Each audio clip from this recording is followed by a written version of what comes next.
logicamente su appunto una squadra che conta adesso circa a Spagna una cinquantina di persone, logico non è che possono piacere tutti, però insomma anch'io penso che mi auguro diciamo, che vadano avanti appunto 5 anni e che dimostrino quei fatti al di là degli annunci e delle campagne elettorali purtroppo perenni, perché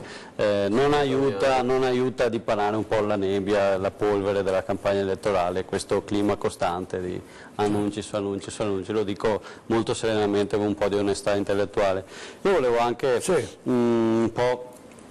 lanciare comunque un qualcosa di inerente al Veneto e a quello che andremo a fare in Consiglio regionale, visto che ho la fortuna e l'onore di rappresentare una parte dei cittadini veneti in Consiglio regionale.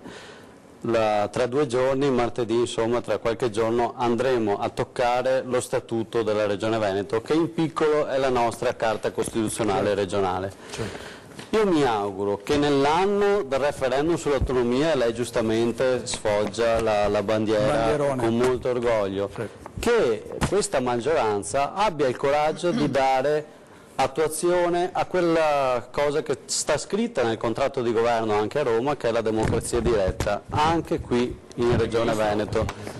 C'è anche il Ministro. Cosa voglio proporre insomma appunto nella modifica dello Statuto? Che i referendum che attualmente abbiamo, tra cui quello dell'autonomia che è stato un referendum consultivo, i referendum che attualmente sono già scritti nello Statuto regionale venga abbassato il quorum in modo che i nostri cittadini siano invogliati ad andare a votare a prescindere da come la si pensa, perché il quorum dà un'arma spropositata a chi non ha nessun interesse insomma ad andare a votare, sta a casa e tanto dice c'è il quorum e si affossa.